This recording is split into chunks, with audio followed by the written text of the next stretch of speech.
Deputy President Paul Mashatile, national officials, members of the NEC and comrades. We have now reached the conclusion of an important and a very constructive meeting of the National Executive Committee of the African National Congress.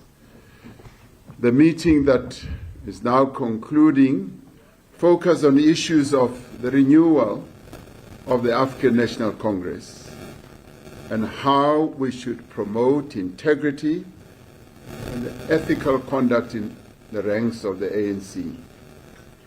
The NEC adopted a comprehensive program of renewal and rebuilding of our organization that will be rolled out in the next 18 months. At the center of the renewal and the rebuilding of our movement is returning our organization to its historical mission of serving the people of South Africa and our collective quest to build a better life for all South Africans.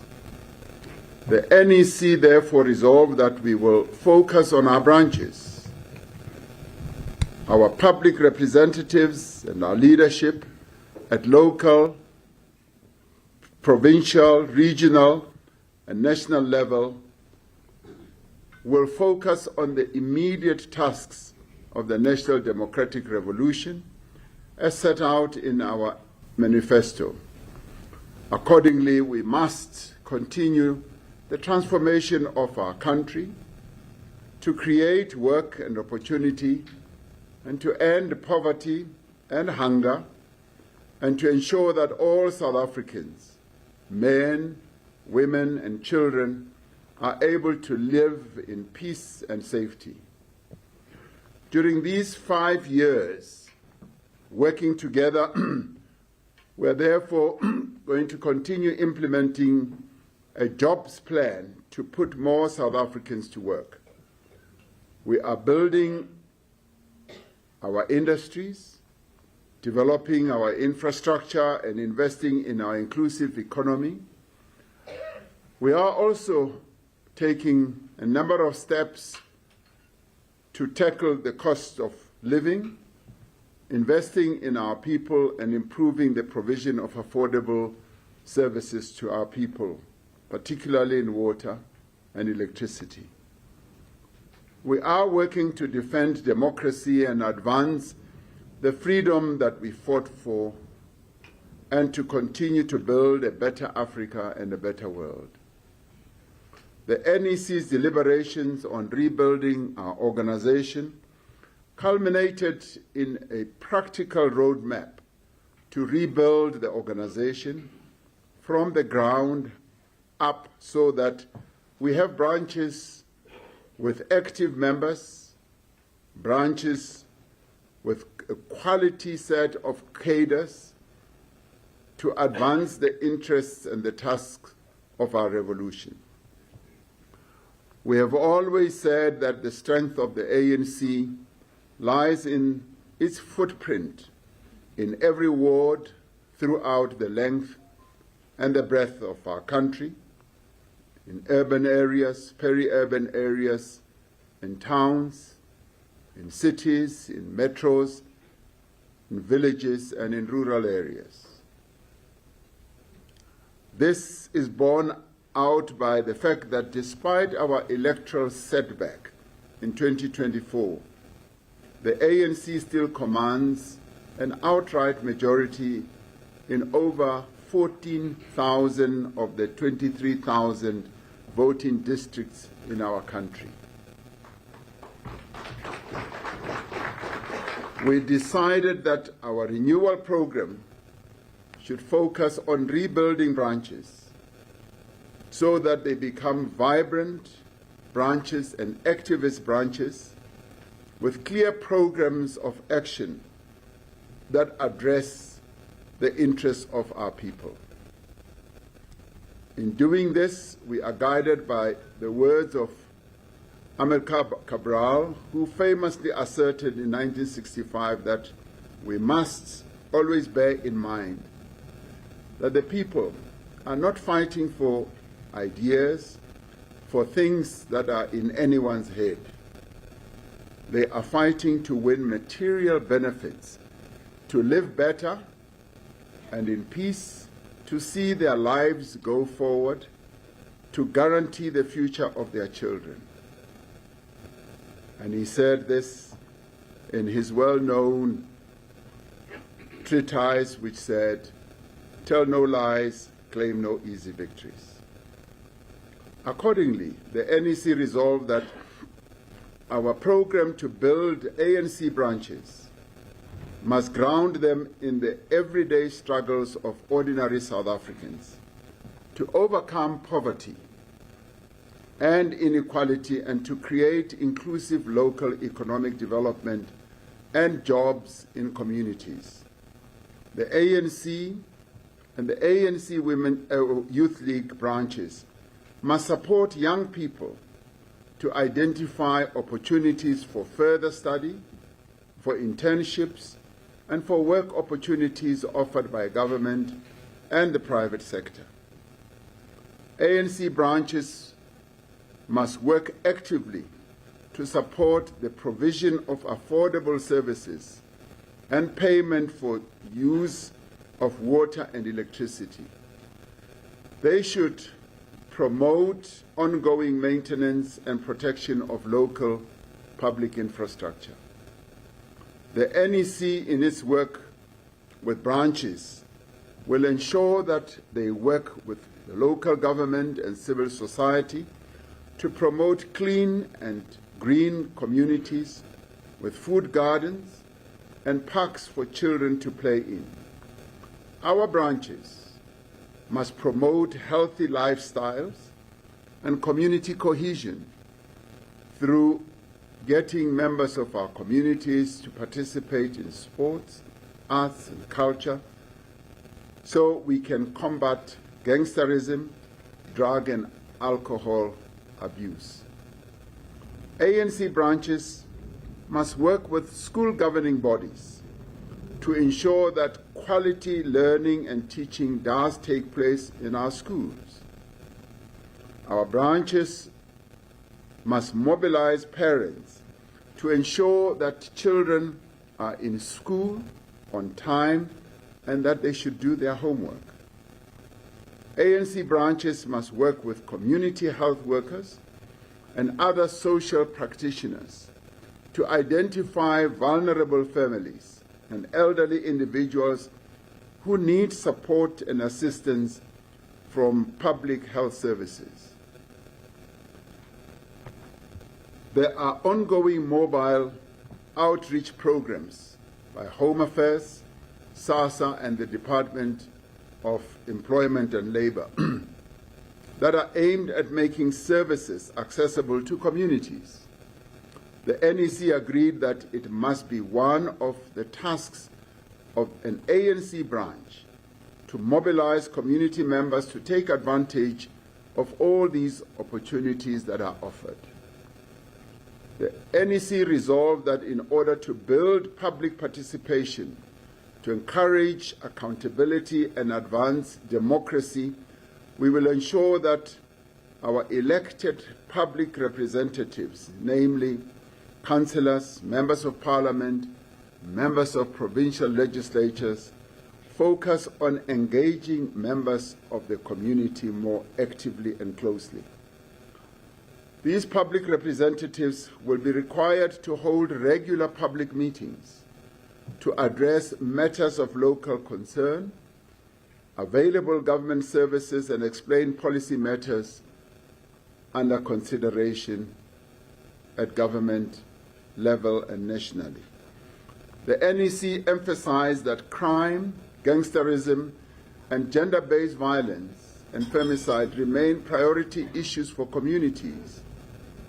ANC branches have an important role to play in supporting community policing forums and community safety initiatives to deal with violence and criminality.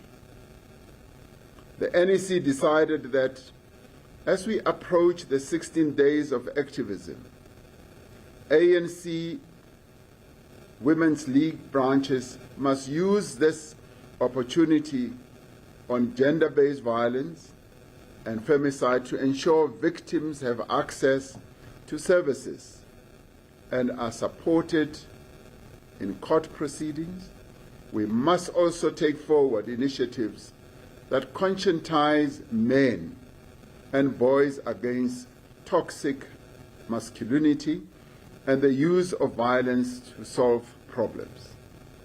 The NEC is determined to build branches that are political, not transactional, or captured for individual career advancement or sectional interests. The NEC's diagnostic report shows that a number of ANC branches have been repurposed for individual and sectional interests that neglect the fundamental tasks of the National Democratic Revolution. And these branches quite often have no life, no standing, no programs in the community. The NEC reaffirmed that this is not how the ANC Constitution defines the role and function of an ANC branch. The diagnostic report deplored the practice of membership bulk buying to establish branches, to nominate delegates, to elect leadership at conference level, and to elect ward candidates. Accordingly, the NEC welcomed enhanced features of the membership management system, which will mitigate these practices. The NEC emphasized that to achieve effective branches, Renewal must also focus on individual ANC leaders and members.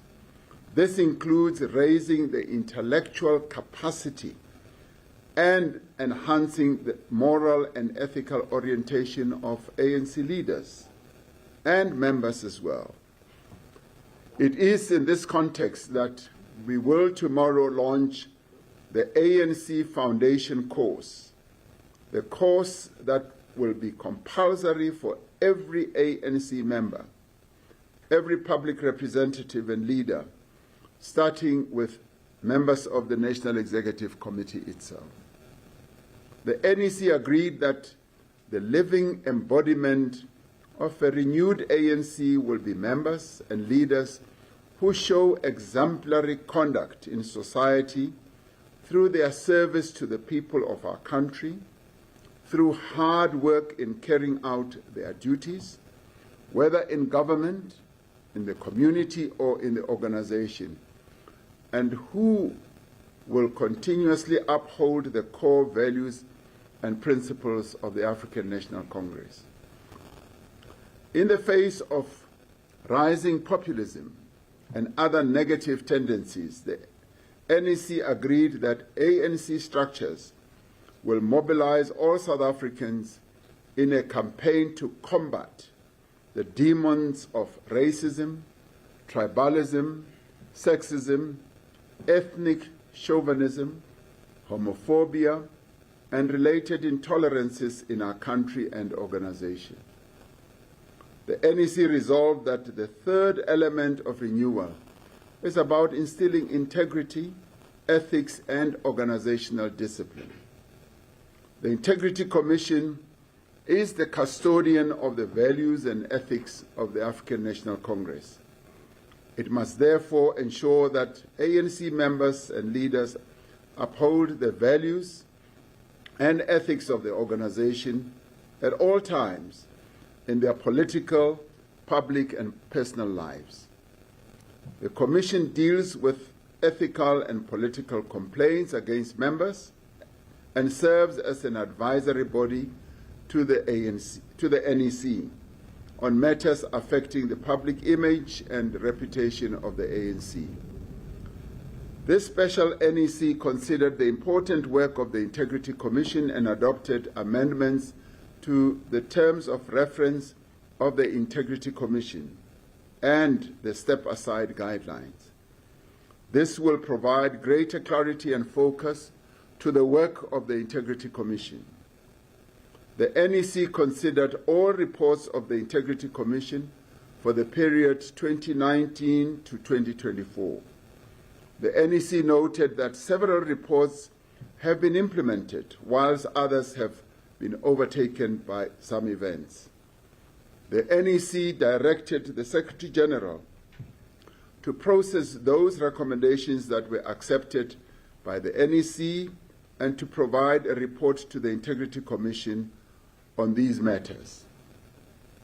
The NEC reaffirmed its previous decision that all members who did not present themselves to the Integrity Commission in relation to matters affecting them in the final report of the Zondo Commission must be referred to the National Disciplinary Committee. The NEC directed the Secretary General to expedite the appointment of a panel to deal with appeals or reviews of the findings and or recommendations of the Integrity Commission before the NEC takes a final decision. The NEC agreed to develop a guiding perspective on leadership succession, informed by our document Through the Eye of the Needle. The NEC considered this to be of utmost importance in the context of our adopted roadmap to renew the organization. Any leadership contests or lobbying at this point in time is what the NEC regards as a distraction and distracting our focus from the key tasks of the National Democratic Revolution. There will be a time for disciplined discussions as well as engagement on the issues of leadership succession. Now is not that time. In fact, our next national conference is only in 2027, and we are currently in 2024. So there is still a great deal of time to deal with all these matters of leadership. Right now, the ANC must focus on rebuilding organization. It must focus on preparing also for the local government elections in 2026. We are all deeply concerned by recent reports of mass killings in communities and the deaths of several groups of children after consuming certain foodstuffs, particularly near or at their, outside their schools. We welcome the speedy action by the South African Police Service in identifying and arresting some of the alleged perpetrators of mass shootings. We look forward to further arrests and the successful prosecution of those who have committed these heinous crimes. We also welcome the joint actions of several departments under the leadership of the Minister of Health in investigating the cause of the hospitalization and tragic deaths of children due to suspected contaminated food. We particularly commend the recent arrests in this regard and look forward to shortly receiving the full report on the outcome of the work that is being done and recommendations in avoiding further such incidents.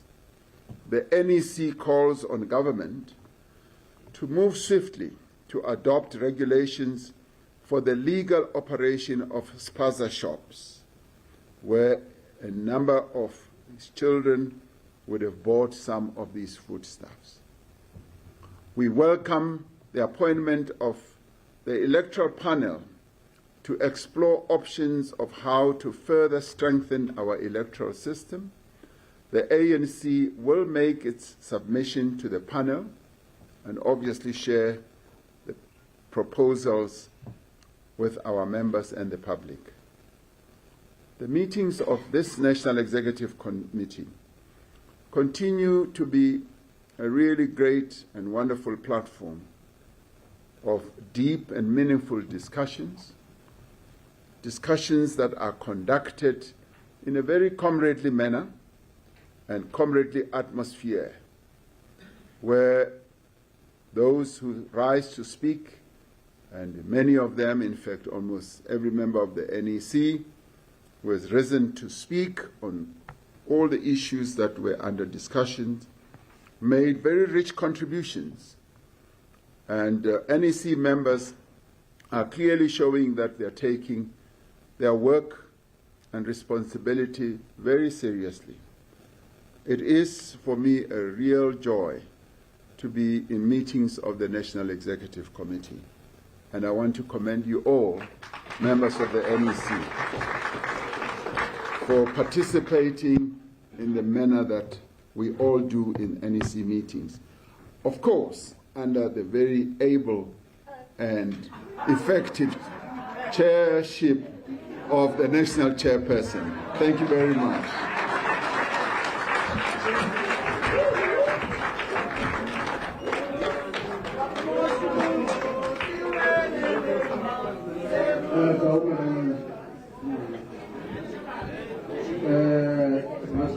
The announcement that in the meeting,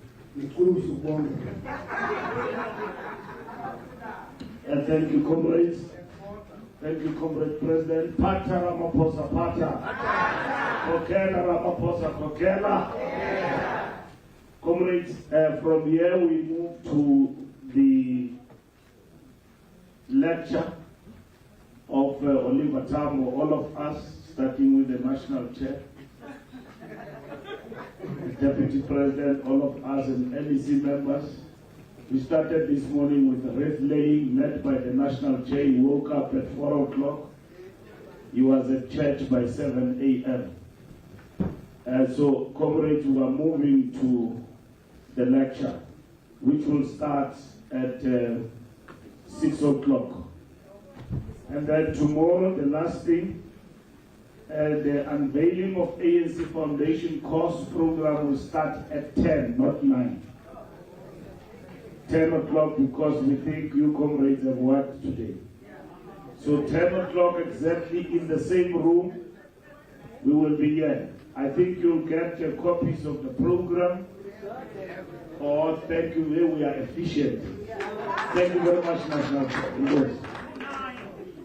Comrades,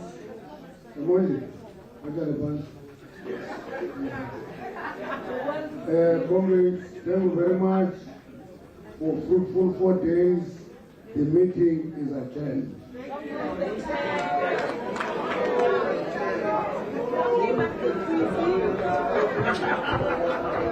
Yeah.